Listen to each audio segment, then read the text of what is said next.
everyone. I am so glad you're here to join us all in this collaborative event when life gives you lemons. I am very much inspired, not just by the fact that life throws us lemons and we've got to figure out what to do about that, but they're just such a beautiful object, and I wanted to really do justice to the beautiful, vibrant colors that lemons give and that fresh, clean smell that they provide. And so, this was very much a welcomed matter or subject for me. But I'm just kind of showing you here how I like to start my projects with putting in some gesso. I edge all my canvas boards. I use an 8x10 canvas board, and I've lined it with frog tape. And then I like to put a layer of gesso on my surface and then go across that frog tape so it gives a nice seal that once I'm finished, we're going to have a nice crisp edge. So I'm starting out with some light blue. It's just an apple barrel color, and some titanium white with Master's Touch brand paint, and a little bit of Timeless Gray by Apple Barrel. And we're just kind of doing crisscross marks to put in our background. And I'm alternating between the light blue and the white, and then I'm going to bring in some of the gray just to give it sort of a textured feel and not such a flat feel for our background. You know, I feel like the background is one of the most important elements of a painting project because it's the backdrop. It's what's going to complement your subject matter. So after I got that finished and it dried, I took some chalk and began to sketch in just the balance that I wanted to shoot for with my lemons, and wanted to not to forget to add in some leaves. Leaves are absolutely important whenever we're doing lemons. So really there's 2 lemons in this project. We have a whole lemon and then another lemon that's sliced open, and we're going to be adding in lots of important details to these with shadow and highlights and trying to make them as realistic as possible. So I love using chalk to sketch my subject because it's very easy just to take a damp brush and just kind of wipe away those marks. It's not anything that's permanent and easy to paint over, and I've just found it to be a great resource for sketching. This is actually a Paint Pixie paint, honeycomb, and it's such a vibrant yellow. I just love this color. Paint Pixie is sort of a chalk paint combination, and I have found that they're really great for blocking color, and we're just going to really get out of the gate here with something very bright.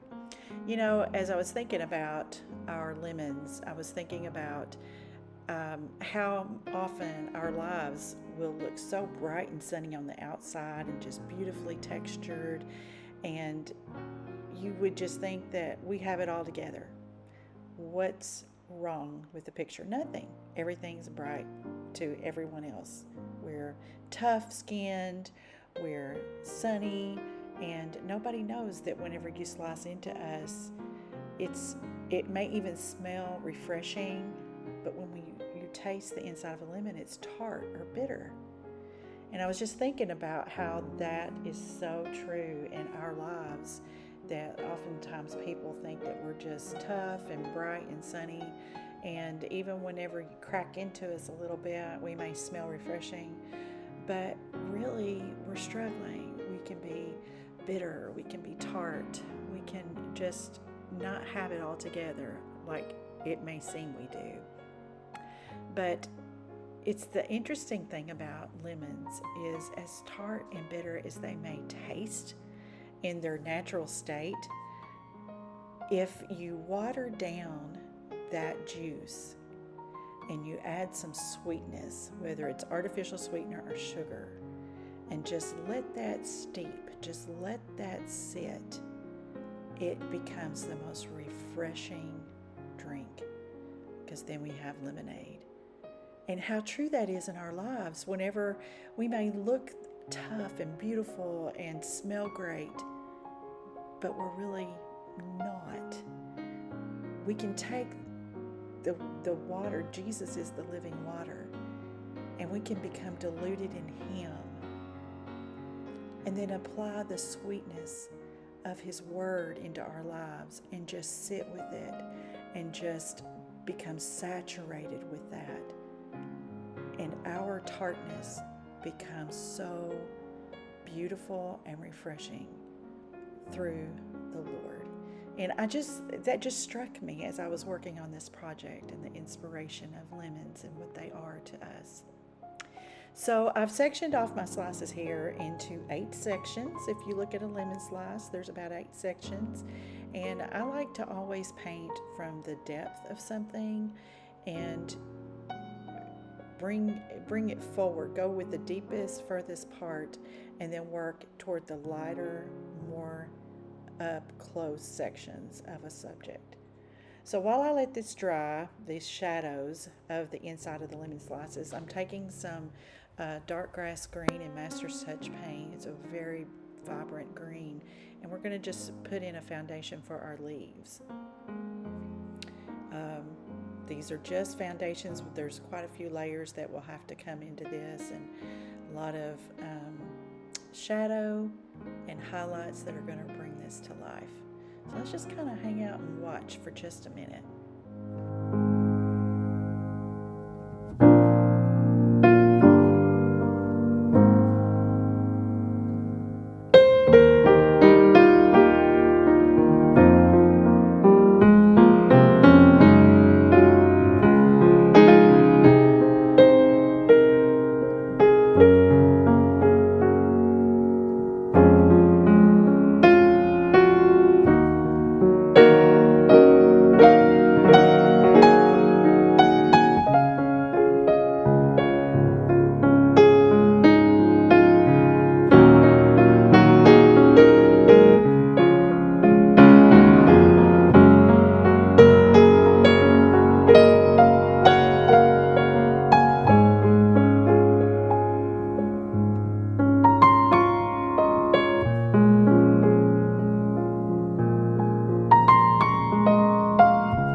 Got those leaves based in with that dark green, we're going to come in and add some details to our primary lemon, trying to give indication of that texture of the skin and the way that light plays with those dimples in the fruit, and just give it a little bit of highlight. I'm just really taking some of the titanium white that's on my brush and just pulling that off of there to put on my smaller round brush.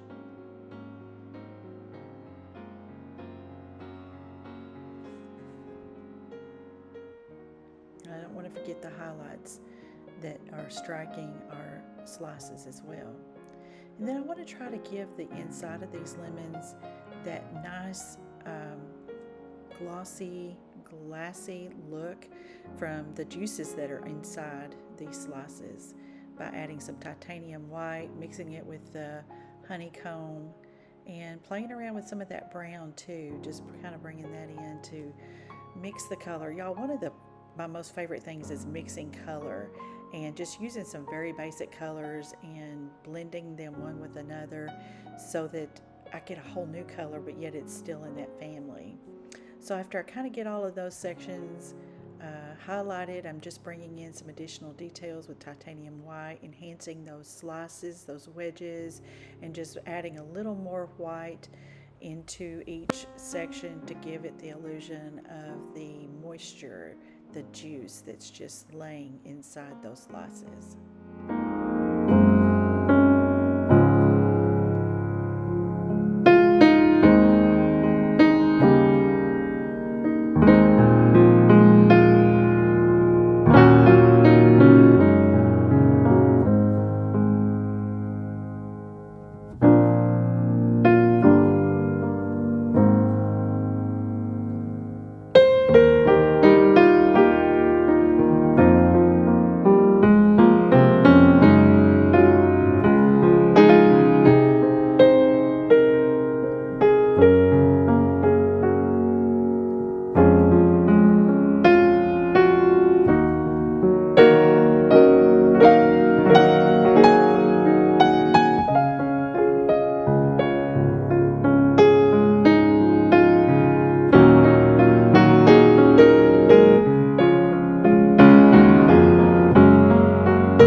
additional colors of the honeycomb and the titanium white into these wedges are just so important, because we've got that foundation of the brown in there, and adding in these additional colors just kind of lifts that upward and toward the light, and it gives such a neat effect in that shadow.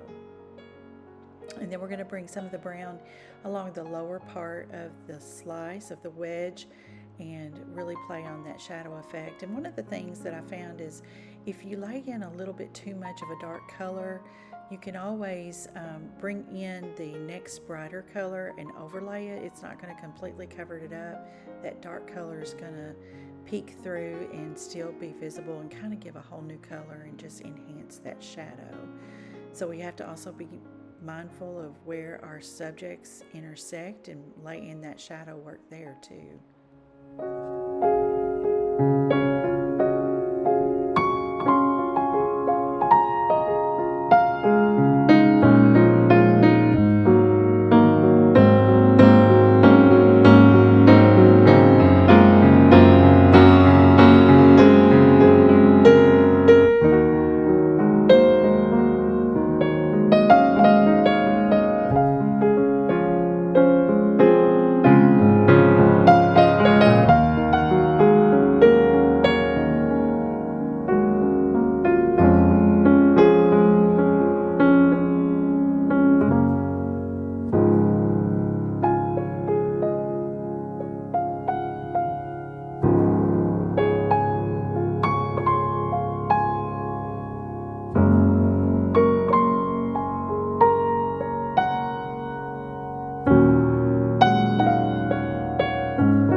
Things I found interesting about these lemon leaves, when I was doing my research for the project and trying to figure out what are the colors, how are they shaped, thinking about the veins in the leaves. Y'all, veins in leaves are one of the hardest things for me for some reason. I'm probably just overthinking it.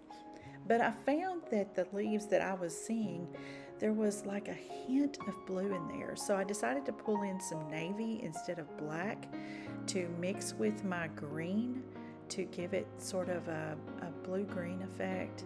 And I thought that really complemented the whole piece, especially with the light blue background. And I want to pay attention and think about where a leaf is folded and how that part of the leaf is set back. And then where are the highlights going to be? And it's some of the things you got to kind of think through. And when you're looking at the leaves and you're thinking and studying on what is light, what is it shaped like, how is it reacting with the leaf, you get lost in it. I don't know how else to say it. I do anyway. I just get lost in thinking, well, what is that dark area shaped like? Does it have any additional light hitting it there? And Those elements are what give it vibrance and life and such the neatest special effect. And in my work, I've just really embraced that shadow technique. And one of the things I have found is, one of my favorite colors is black, because when I lay in pure black, it makes the other colors more vibrant. And so as I go through working on this piece, I will begin to lay in just pure black, right, especially where two objects meet, that fine line where they touch. If you look at the shadow work, when objects meet, there is a crisp black line. And then it fades into another color, or gray, or navy, or something like that. It's just a cool effect. And I found when I use that pure black, even a very small line, it just really helps that subject pop off the page.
So you can see I'm beginning to add in some black, and I'm going to use a little bit of black for my vein work. I've laid in some highlights and shadows of kind of where the veins will reside, but then I'm going to bring in a little bit of water, add it to my black, and just very lightly put in some of those veins into the crease down the middle of the leaf.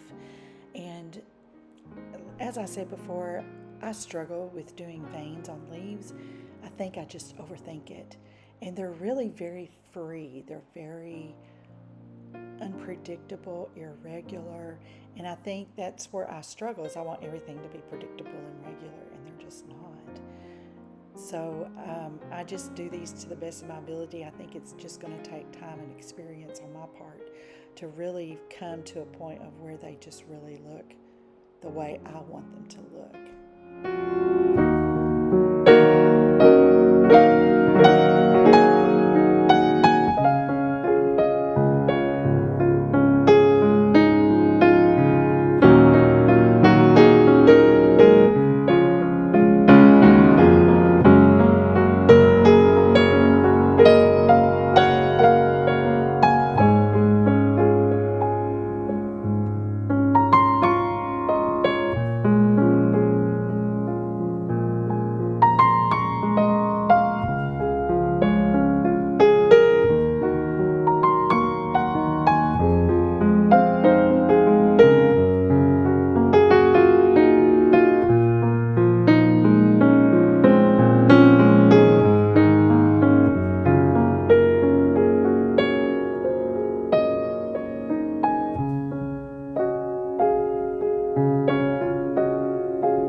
now that I kind of have the leaves the way I can get them the best that I know how, I can't just leave them hanging out there loose. So I'm bringing in just some little branch effects and having them be wider at the one end and taper into the leaf.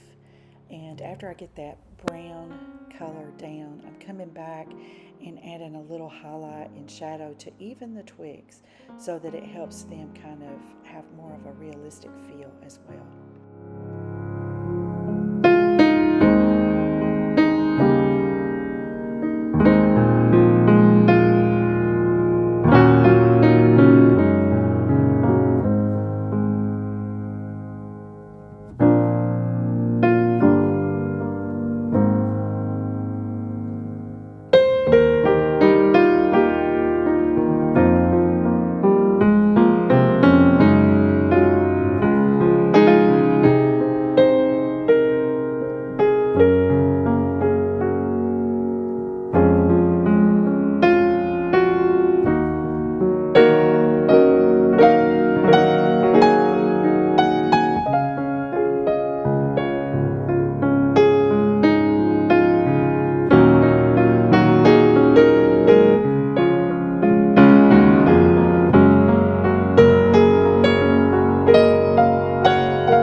There's one last effect that I've been wanting to try on a piece and decided this would be the one.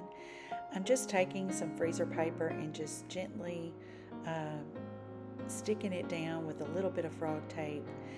And I'm going to take some metallic gold paint and I'm going to load up a small round brush and watch.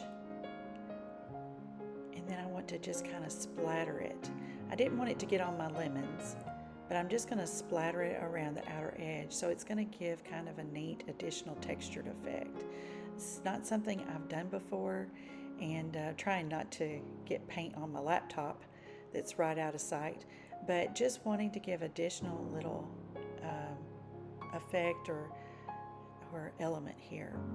So after I get it pretty dry on that side, I just kind of turn it around and lay it across. I'm just going to add some down to this lower corner. And then one of my most favorite part of any project that I do is taking off all of the frog tape and seeing what that finished piece looks like. And I'm getting ready to pull that off here in just a second, like right now. We're going to pull off this frog tape.